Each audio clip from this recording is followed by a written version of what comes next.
pas luftës. Ka segmente aty që janë shumë të rrezikshme. Mirë, atje kështu është gjendja. Unë e kam deklaruar që në fillim ka qenë projekt elektoral, pa studim vizibiliteti, pa projekt. Aty janë nënshkruar kontratat pa pas projekt, me projekte ideore, pa fillim procedura prokurimit, pa fillim procedura të shpronësimit, më falni. Dhe ende s'kan filluar ato.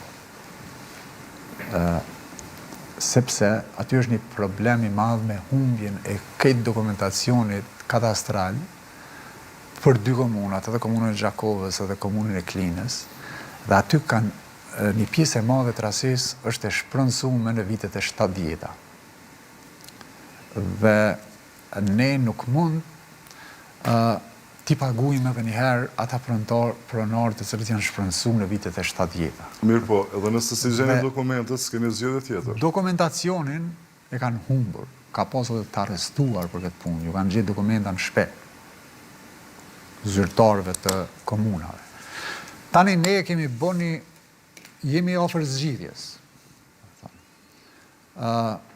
Ti kemi më në fund i kanë azhurnuar dhonat në për katastret komunale dhe ne do t'i shpronësojmë pronat që janë jashtë vijave të shpronësimit të viteve 70-ta dhe pronarët që pretendojnë se pronat janë të tyre dhe nuk janë shpronësuar mund t'i ndjekin rrugë ligjore përmes gjykatave. A kena shpresna për 2026 apo? Edhe aty Gjevdet është çështja e nyjeve dhe në fillim prej Dolcit një pjesë ka objekte që ka me të pa përfunduar, se pjesa tjetër e rrugës traseja është e përfunduar.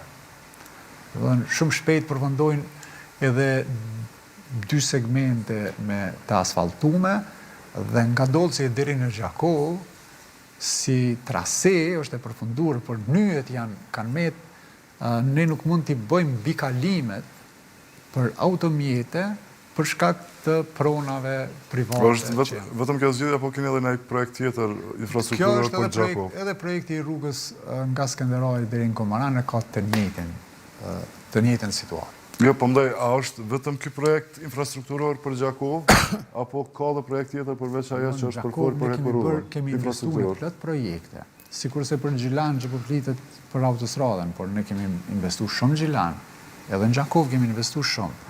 Po është projekti tjetër që është në përfundim hartimi projektit, zgjerimi rrugës me 4 kërsi nga Istogu deri në Prizren, që kalon Pej, Deçan, Gjakov, Prizren. Ish autostrada e ashtu quajtur autostrada e Dugaxhinit, zëvendësohet me rrugë me 4 kërsi nga Prizreni deri në Istog. Për të njëjtën funksion dhe me kostomatol, besoj. Po, me kostomatol. Dhe punët po ecin me dinamik shumë shtume dhe shumë mirë janë duhes në rrugën Prishtinë-Pej, një segment veç ka përfundu dhe pjesa tjetër kanë fillu punimet, tash edhe në pjesën nga Dolci deri në Zahaq, domethënë prej Klinës e Tutje, dhe projekti më i rëndësishëm edhe për Gjakovën është Hekurulla. Ajo është projekti më i rëndësishëm edhe për Kosovën, por që e rritë rëndësinë e qytetit të Gjakovës edhe të Shkodrës, Hekurulla, Durrës-Prishtinë, ose thënë më mirë segmenti Shkodër-Gjakovë. Kur do ta ketë Kosova këtë Hekurullë përfundimisht? Po, tash kjo varet prej 2 qeverive, sepse studimi i fizibilitetit ka përfunduar dhe tash janë duke u shqyrtuar aspektet e mënyrës së financimit, sepse kostoja është afër 2 miliardë euro. Por ky është një për projekte, jo një, por projekti më i rëndësishëm infrastrukturor, edhe sa i përket zhvillimit ekonomik, edhe për shumë aspekte tjera, sepse e bën Prishtinën qendër të transportit për këtë regionin, transportit hekurullor. Ne ndërtojmë portin e Thatë këtu afër Prishtinës dhe porti Thatë në Prishtinë do të jetë vendi ku mandej shpërndahen mallrat që vinë jo vetëm nga porti